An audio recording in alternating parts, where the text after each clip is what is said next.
Bonjour à tous, aujourd'hui on se retrouve pour une nouvelle vidéo. Donc cette fois-ci on change encore de décor. On est en Ariège et on va découvrir le Prat d'Albis en compagnie de Nicolas. Donc on m'a dit que c'était difficile. Donc on va essayer de voir ça. Allez, c'est parti.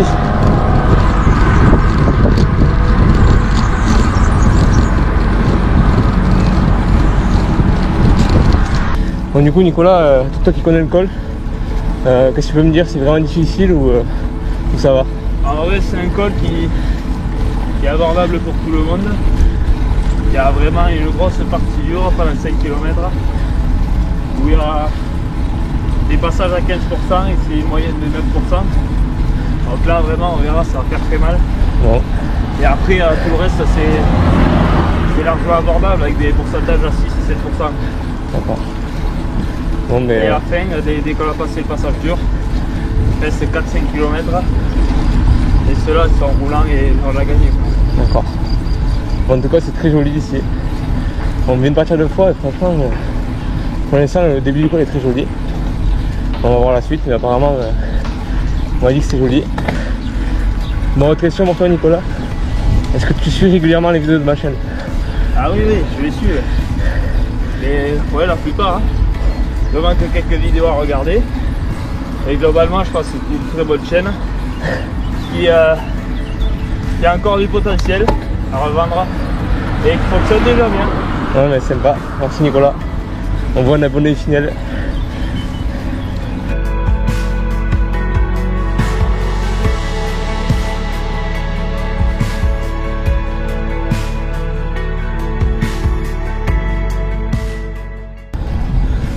Donc là on est dans la partie dure, on attaque les 5 km durs et d'entrée 12% déjà, donc je sens que ça va pas être une partie de plaisir.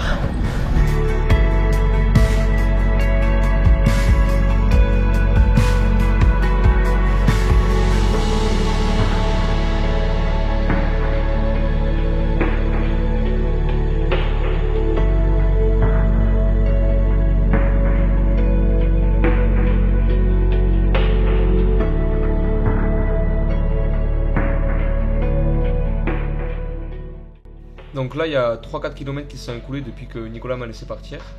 Et en fait pendant ces 3-4 km c'était que des kilomètres à 8% de moyenne. Et là c'est le pire kilomètre, c'est celui à 8,9%. Avec en plus une petite descente au début du kilomètre. Donc tout le reste du temps c'était que du 10%. Et au final c'était là où j'étais le mieux, donc j'étais plutôt content.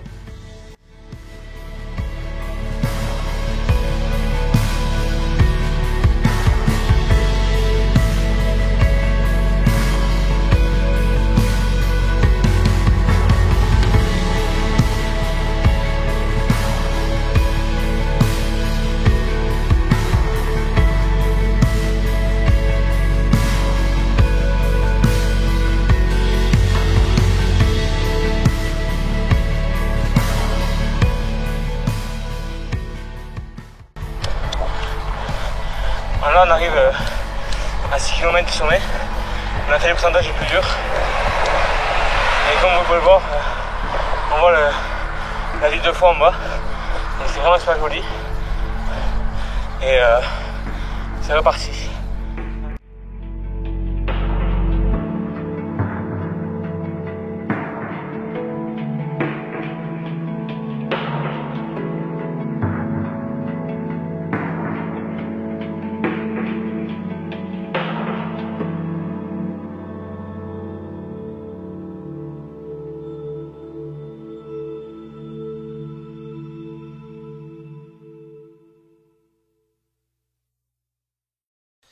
Donc là en fait on approche de la fin et là déjà je commence à être un peu fatigué, mais il reste encore 3-4 km.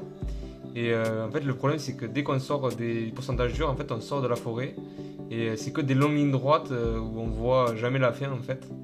Et même des virages, des courbes, on croit que c'est fini derrière et au final ça finit jamais. Mais le paysage est plus joli par contre vu qu'on a vu sur tout le reste, donc ça c'est vraiment super joli. Mais c'est aussi plus dur parce que du coup on est exposé au vent. Et là après la deuxième séquence c'est pareil, on est un peu plus près, par contre là on a 2 km du sommet.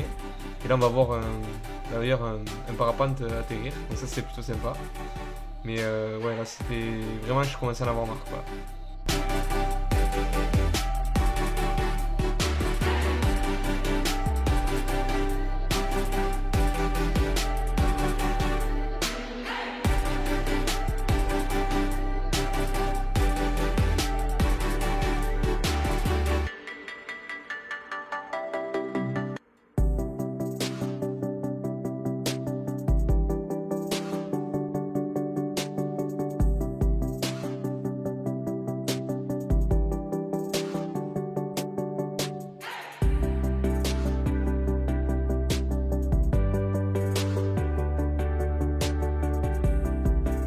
Donc là on est dans le dernier kilomètre et en fait j'ai décidé de vous filmer cette partie parce qu'on avait une jolie vue sur les montagnes au fond, il y avait vraiment une superbe vue, donc j'ai dit je vais le filmer, ça sera pas mal. Et là en fait il y a Nicolas, il m'a vu dans un lacet plus bas et du coup il commençait à revenir vite et du coup j'ai essayé de finir du mieux possible.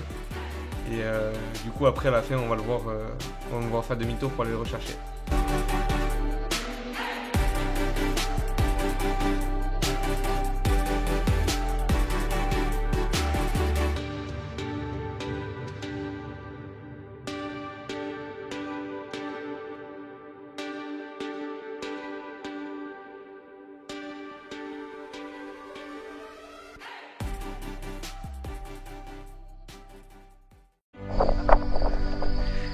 Donc voilà, ça y est, on est arrivé en haut du Prat d'Albis. Donc personnellement, ça a été compliqué.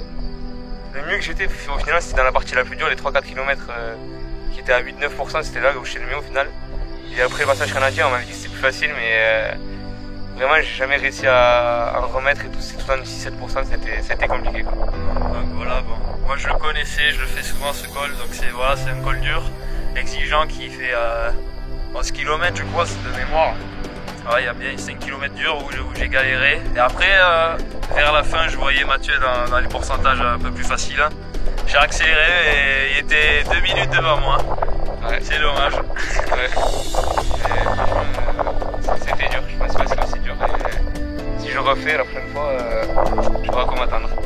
Voilà. Donc après, vous aurez la descente aussi. Et ce sera la fin de la vidéo.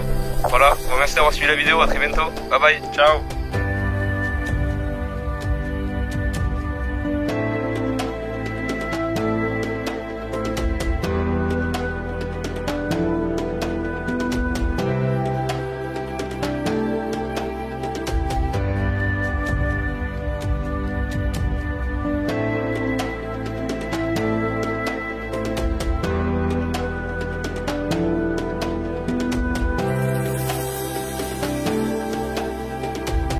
Donc là en fait c'est Nicolas qui fait la descente. En fait je lui ai donné la caméra parce que il descend beaucoup mieux que moi.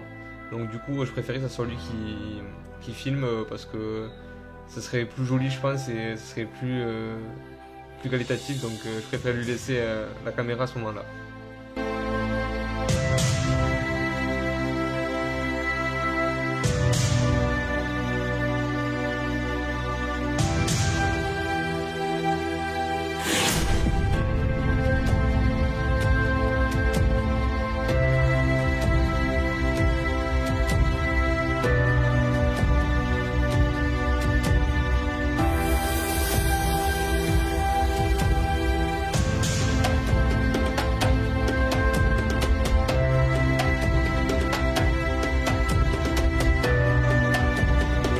Donc là ce qui est sympa depuis le haut du col quand on descend, c'est qu'en fait on n'a pas d'arbre, donc on peut voir toute la vue au loin. Donc là on peut se rendre compte en fait de l'altitude à laquelle on est monté et de l'effort qu'on a fait.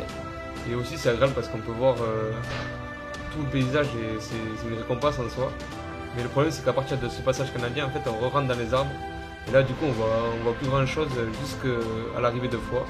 Donc là je vous reparlerai un peu des choses qui sont jolies à voir lorsqu'on arrive dans Foix.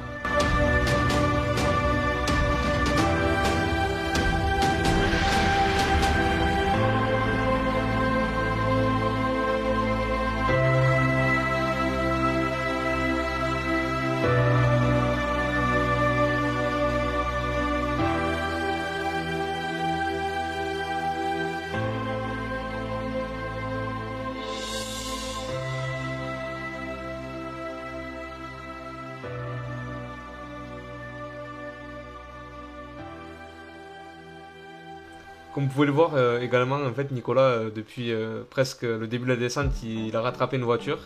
Et il n'a jamais pu la doubler parce que c'était dangereux et même il préférait rester derrière pour pas prendre de risque. Et en plus de ça, en fait, ça lui permettait de voir quand la voiture freinait, donc quand il fallait freiner, donc c'était un bon indicateur. Et ça lui a permis de faire une descente quand même rapide sans trop se prendre la tête.